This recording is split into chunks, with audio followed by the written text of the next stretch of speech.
those parts, right? These parts, these inner child parts, they don't make wise, rational choices, right? That's not their bag. They make desperate, short-sighted ones. And that's why I bet beyond my bankroll limits. I ate junk food I didn't even like, and I bought shit that I didn't even need. It wasn't about the money. Gambling, it never was about the money. It was always about control. Trying to soothe something inside of me that alcohol had numbed, but never ever healed. Hello, welcome to the 1000 Days Sober podcast. My name is Lee Davey. I am not an alcoholic. I refuse to be anonymous. I am someone that lives a self-led life, alcohol-free as fuck, and I spend every waking moment of that life helping other people do the same, like right now. Just get rid of this phone in case it rings and I interrupt my flow. Welcome to the 1000 Days Sober Daily podcast, your daily dose of Lee Davey as I try to guide you through the next 24 hours, where hopefully at the end of it, you will go to bed and put your head on a pillow knowing that you did not drink today, which is really important in my book. Anyway, on to today's show. When I stopped drinking, long time ago now, when I was 35, so over 15 years ago, I thought that was it. The big shift. The final end boss battle. But I was wrong, as I so often am in life. There was another problem lurking in the shadows, one inextricably linked to my alcohol reliance, feeding off the same energy, keeping me stuck in the same cycle of victim consciousness. And the moment I quit drinking, this other problem, it disappeared. Poof, effortlessly. A recent study from the University of New Mexico, not Old Mexico, shed light on something that I personally had felt pretty comfortable about for years, and that is that alcohol and gambling have a link.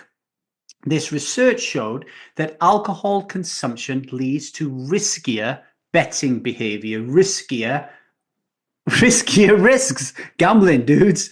People drink, they lose their inhibitions, and suddenly they're making reckless bets that they wouldn't make if they were alcohol free as fuck. Sound familiar? It does to me.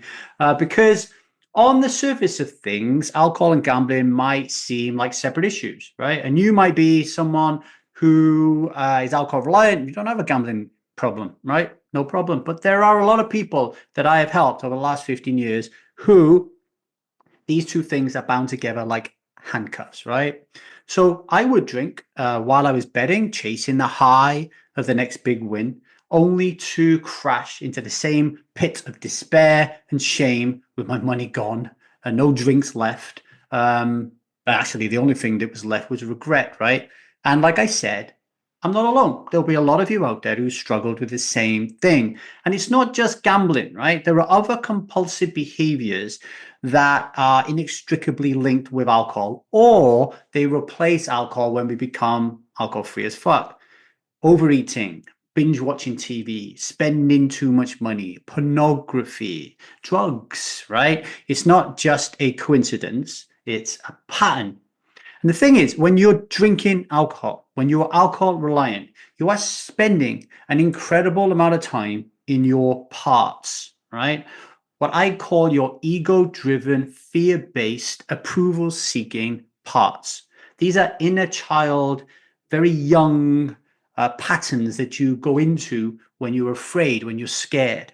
And when you drink alcohol, the reason you're in parts so much is that alcohol blocks access to yourself.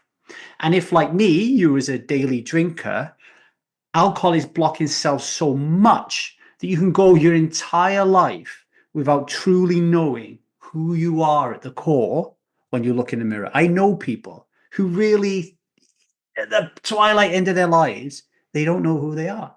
And those parts, right? These parts, these inner child parts, they don't make wise, rational choices, right? That's not their bag.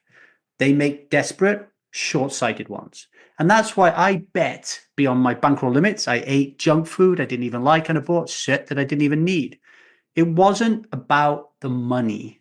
Gambling, it never was about the money. It was always about control. Trying to soothe something inside of me that alcohol had numbed, but never, ever healed. And after the break, I'll explain how the Strive method helped me overcome this problem and why keeping your foot on the gas is crucial when you stop drinking.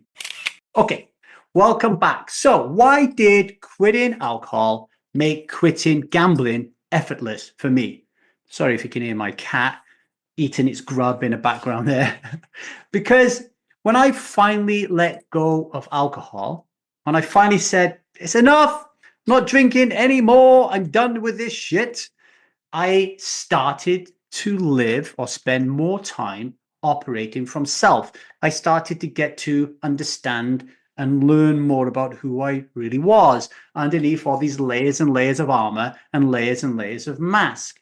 And when I was in self, gambling just didn't make sense anymore for me, right? Because there was no longer a part of my psyche screaming out for escape, for distraction, for another hit of fake control. But here's the thing, really important thing for me, and this is why I keep banging on about living a self-led life, alcohol-free as fuck, and not just living alcohol-free as fuck, right? Is because becoming alcohol-free as fuck, ditching the booze, is only just the beginning. The beginning, right? What you do next is so important. Now, I know some people out there, and I got involved in a debate on Threads a while back. Some people out there, they believe in titration when it comes to being alcohol free as fuck. They preach stop drinking. And because it's such a monumental thing to do and achieve, which it is, give yourself a break. Chill the fuck out. You can deal with your smoking and your binge watching of porn or Netflix at another time. Just right now, concentrate on stopping drinking and just chilling out and getting over that hurdle, right? Because that's difficult enough. I say fuck that, right? That didn't work for me.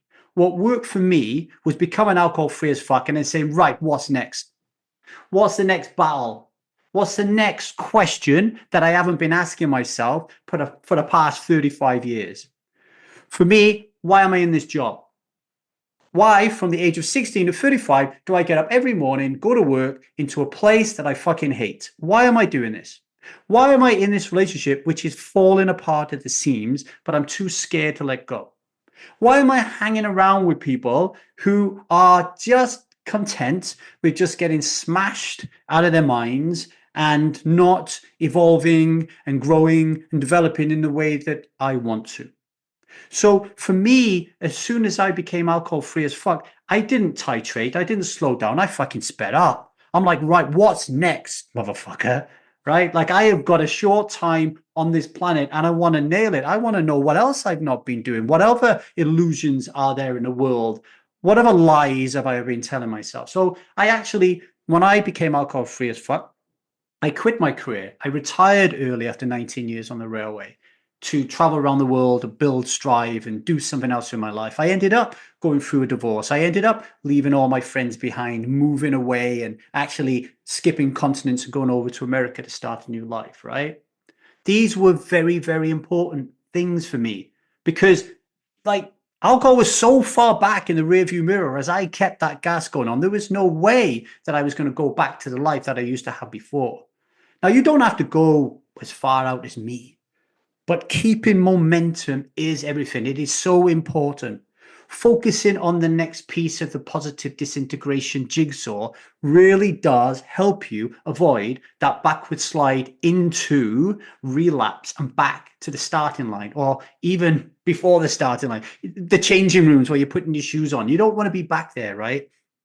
Now, I see this again and again with strivers. When they let go of alcohol, they start questioning everything. The spending, the eating, the scrolling, the late night dopamine binges, not in a self-punishing way, right? But in a way that comes from curiosity because they're emanating from self. Why do I do this? Why do I want this? Because the truth is, alcohol reliance isn't just about alcohol. It's about the entire system of behaviors that we use to numb, to avoid, to feel safe, actually, in a perverse, bizarre way. And when we start living a self-led life, alcohol's free as fuck, those behaviors, they lose their grip. Promise you. Today's daily vow, I will recognize the patterns in my life and I will ask myself, What am I using to escape? And instead of numbing, I'm going to choose awareness. I am going to choose self. If you're struggling with drinking, take a step back and look at the whole picture, baby. Where else are you outsourcing your peace? What else is controlling you?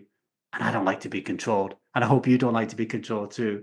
And most importantly, who would you be without it?